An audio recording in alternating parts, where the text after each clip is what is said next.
Good evening, guys. Just give it a few seconds just to boot up. Here we go. Here we go. Good evening, guys. Welcome to the Accidental Journalist Live and Undrugged Series 3, Episode 2. I do apologize for the lateness of tonight. Somebody's tried hacking my account, so I've had to change all of my passwords again. Tonight I am with former Mafia man, Ori Spado. Is that right, Spado? Yeah, that's good enough. And he's going to speak about his life and his amazing story as the accidental gangster. So yeah, Ori, thanks for coming on. If we could just go back to the start of your journey and the start of your life, and yeah. How are you doing today? Accidental journalist meets the accidental gangster. You know, I've been seeing you for a while, and it's about time we finally met. So thank you for having me here. Thanks for coming on. For those of you who don't know me, my name's Ori Spado. I'm known as the Accidental Gangster. I have a book. It's called The Accidental Gangster, From Insurance Salesman to Hollywood Fixer. It's a 2-time bestseller, and it's being made into a movie, being directed by George Gallo and produced by Nick Villanova. And we should be in production within the next 6 months. So things are really popping over here for that there. For those of you who don't know me, I'm very well known in the London circle with Joey Pyle, the Grays, Richardsons, and you named them over there. I know everybody there. I've been to London several times, and they've been there, and so I'm very well known. You'll see a lot in my book, particularly about my best mate, Joey Pyle, who you all should know. And, you know, I was arrested in 2008 on a Colombo crime family indictment, arrested at my home in Beverly Hills, chained, shackled, put on Con Air, and brought to Brooklyn, New York, where I ended up fighting my case and ended up getting 62 months in prison.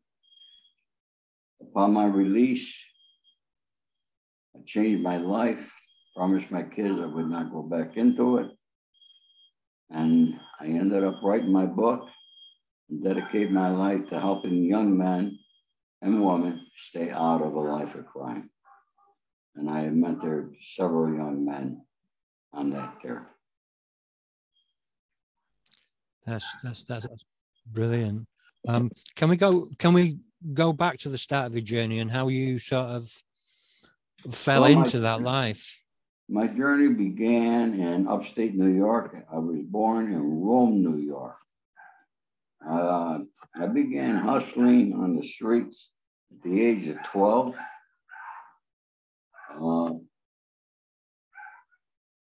And I haven't stopped. I'm still doing it, and I'm 78 years old now.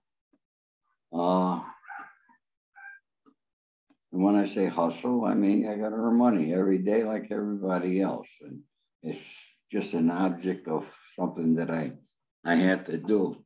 At the age of 18, I joined the U.S. Army, and I served 3 years in the United States Army, honorably discharged, went back to Rome, New York, ended up in the insurance business, and I became a leading agent with the Prudential Insurance Company. And then from there, I went on to form my own insurance agency. Through the years, I was meeting several people, through my dear friend, Frank Russo. I met Frank Costello, had lunch with Russell Buffalino. All these people you heard of. There's a movie being made right now when my dear friend Nick Pileggi wrote the script called Wise Guys. Is going to star Robert De Niro. He's playing Frank Costello. And Nick also wrote Goodfellas and Casino. And, and through the years, I ended up meeting about anybody I had to meet. Became well known. My first indictment came in 1978, 79. And my insurance license was taken from me. And being a hustler, I kept hustling. And I got more, and then I got involved with Sonny Franchise, who became, he was the underboss of the Colombo crime family. And he and I were friends for 50 years until his death at the age of 103, 2 years ago. That's my life story in a nutshell, folks. Anything else you want to know about me, it's all in my book here, The Accidental Gangster. It's a book that you can learn how not to go into crime, learn some of the things I did, the obstacles that I had to overcome, how I overcame them, and you could do the same thing too. So tell me about some of the people, some of the young men that you work with, and what you do to help them get out of that life. How I help them what? How you help them get out of, a life of crime, and how you help them get on the straight and narrow. Well, through my social media, a lot of people, and through my book, people have contacted me. And I talk to the young men, I talk to their parents. You have to begin with the parents. And I explain, you only got two choices if you're going to be in a life of crime today. And I don't care where in the world you are, but particularly in this country. You got cameras everywhere, everybody's got a telephone, and everybody's waiting to talk about you. So you're going to end up in jail, or you're going to end up dead. Those are the only two choices. You're not going to beat the law. There's no way. Eventually, they're going to get you. Happens to everybody. And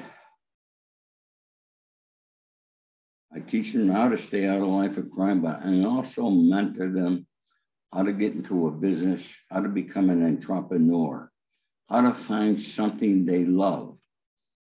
It might be a passion of theirs, like yours, collecting VHS. It might be a hobby. But, if they find something, in order to be successful, you got to love what you're doing. You have to have a burning desire to achieve. And I teach them these things. And I teach them how to overcome fear. Basically, I try to teach them everything that I know. And in 78 years, I know an awful lot. Yeah. I mean, I suppose crime is crime on both sides of the pond, both over there and over here. We're now getting to the point over here where, there's a lot of gun violence, there's a lot of knife violence.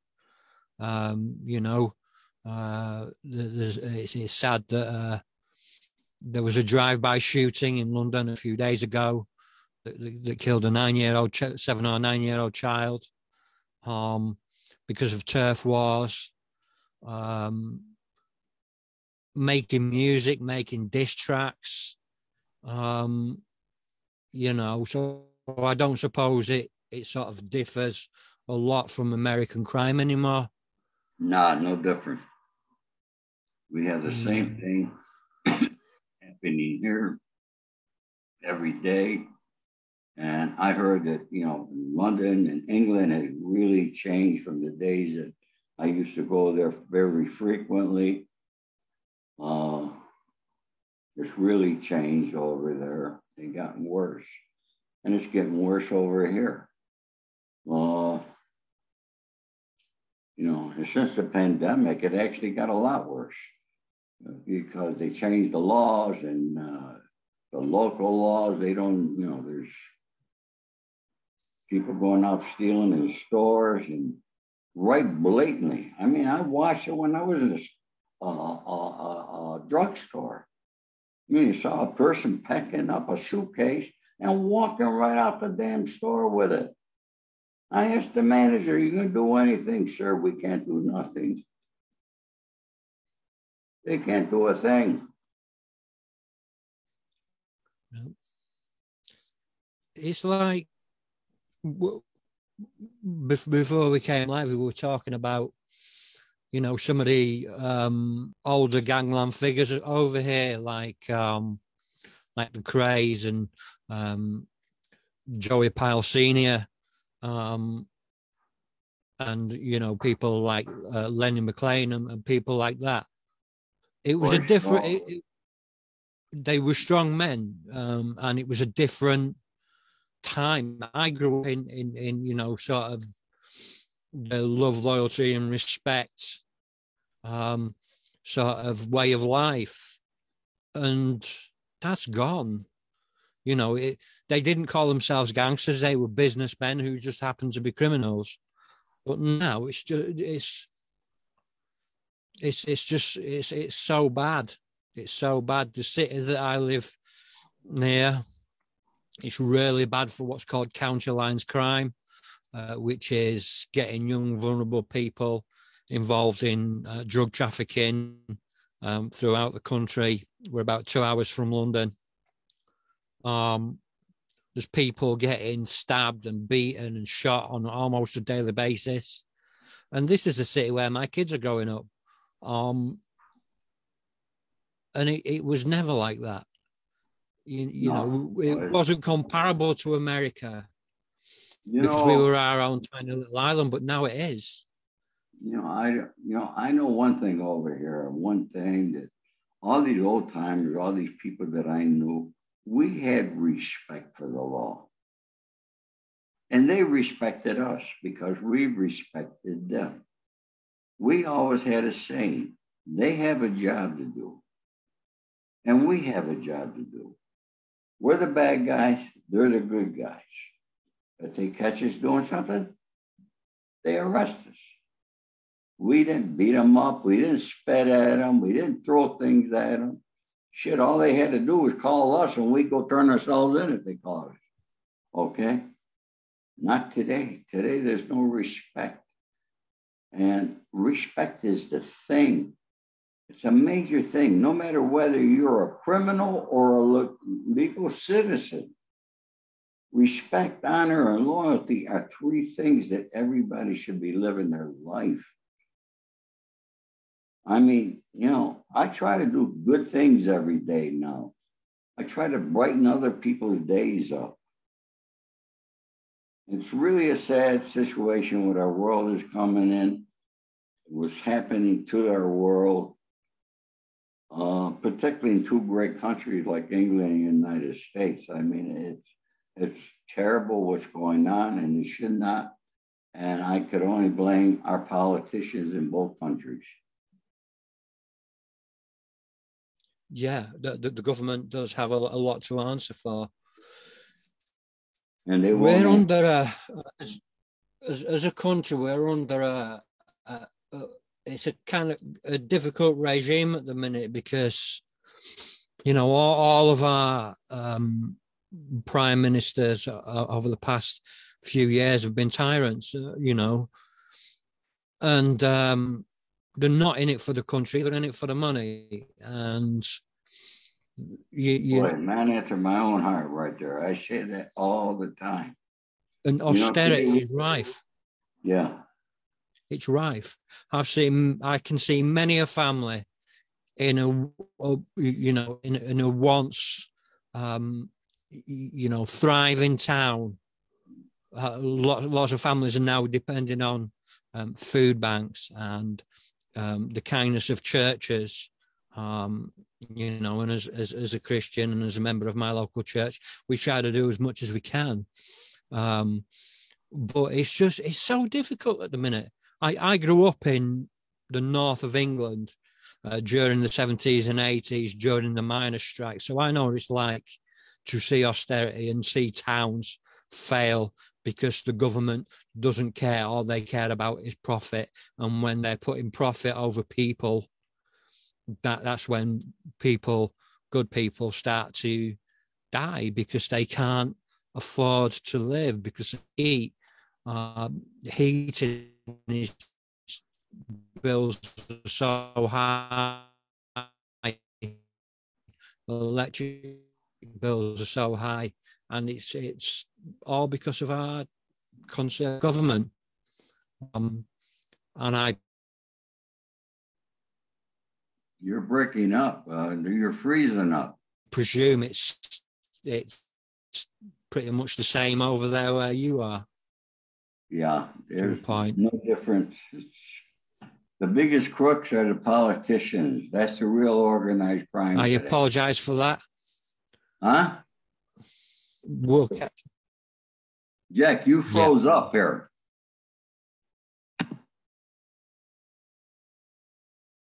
Jack, you're froze up.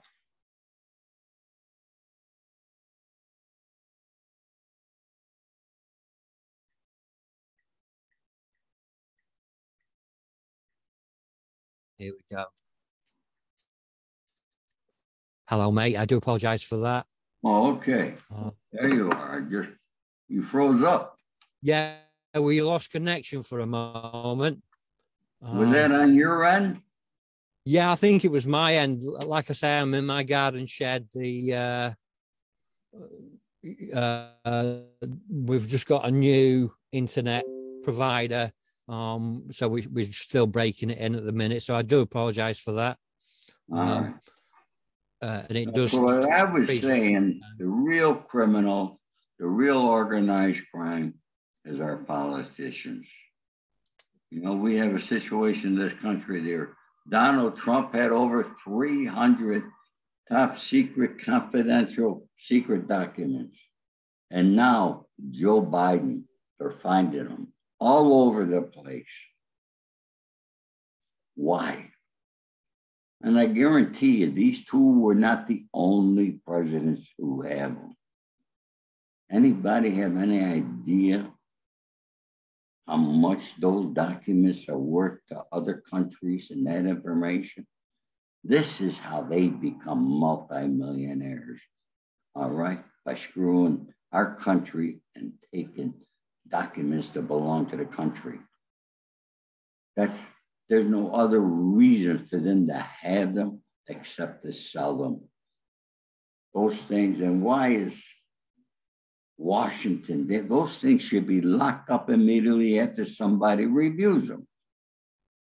They shouldn't be left floating around. But they keep finding them every day. Go by his garage, they got them, and they got them in his office and his warehouse. They got them every place. It's crazy. But those are the type of things, these are the things that we have to fight as normal citizens of this world. And we keep voting for the same people. Yeah. People keep voting for the same. And this country is red or blue. Okay? Pretty much the same here. They don't know who they're voting for. They believe pretty much the same here, you know. Yeah. Anyway, look at politics,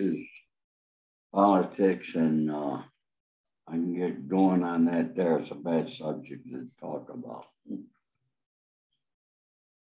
Yeah. You know, we're in a difficult place, but that's why crime is rife over here. It's like we were saying before. It's not like the days of Joe Pyle Senior and the Richardsons, and the Crays. That was a different time. You know, yeah, and it was a different. People behave different. We're now in a world where people don't believe in that anymore, or the vast majority of people don't believe in that before.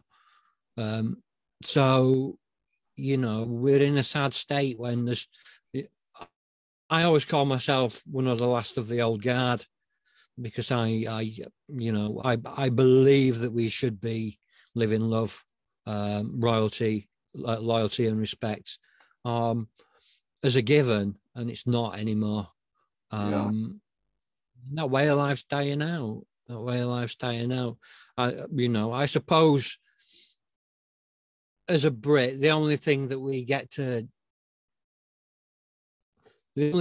have to measure about your way of life and the mafia is what we see on films like Casino and Goodfellas, and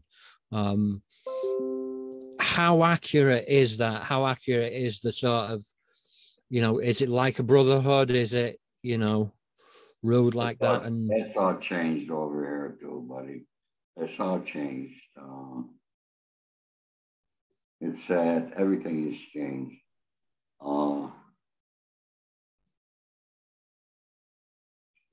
It's supposed to be a brotherhood, but I don't believe it really is. Not like the old days when I go back with Sonny Francesi, Jimmy Cacci out here on the West Coast, Russell Buffalino, Frank Costello, Lucky Luciano, those guys. That's changed. Okay, there's no more honor. There's no more respect. And, everybody become, in your country, you call it a grass. Over here, we call them a rat. And that's what's going on. And nothing we could do about it except live our lives and do what we each can do in our own way to try to make this world a better place. You've come a long way in your life. You had your pitfalls. You overcame them. People should learn from these things. People should be learning from people like yourself. Do you know Marvin Hebert? Do I know who, sorry? Marvin Herbert. Marvin Herbert, yeah, I know of him. Yeah, he's been trying to set a thing up to get me the tour over there in England. Yeah, I mean, he's by all accounts, he's sorted his life out. He went from like a really sort of, he was a high-end villain, got shot in the face and lost his eye, and all this. Is decent enough podcaster. I've never spoken to him, not really. I know people that do know him personally, but I think he would agree that and all the people that I know that know him all agree that prisons are different, the lifestyle is different, and it's a different class of criminal now, who don't really, it used to be no women, no kids, no families, we don't hurt them, and now there's kids getting shot outside churches. Yeah.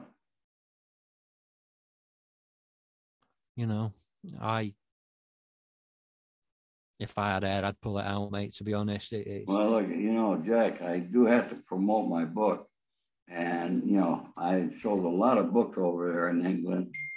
And my book is available on Amazon over there. You can get the Audible, you can get the Kindle, get it whatever you want, but it's available. You go to my website and purchase an autographed copy. My website is the accidentalgangster.com. And I'm going to begin next month, February 10th, we're beginning to do my own, it's going to be called a TV show more than a podcast, where I'm going to be traveling around with my sidekick, Debbie Beckencourt, going to different locations. It's called Stories with Ori. I'm going to tell you what I did here, what I did there, and we're going to travel from Los Angeles to Palm Springs, Las Vegas, New York, Florida. I got stories all over the country. Who knows? Maybe I'll end up in England and tell you some stories over there with Joey Bio. And so it's going to be very interesting. So subscribe to my YouTube station, which is The Accidental Gangster also.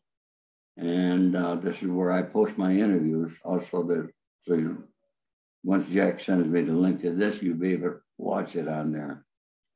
So, Jack, I will link it. I'm going to have to run in a few minutes, buddy. So Thank you for taking the time out.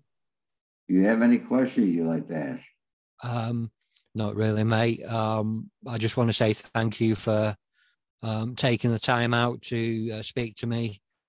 I realize that you have a really busy schedule, and I hope to get you on again to talk more about your life and your book when you've got a bit more time. Okay, we'll get it going. All right, buddy? All right, cheers. All right, cheers. Take care. Thank you guys for tuning in, as you. always, and I shall see you again soon. Take care, buddy. Cheers, bye.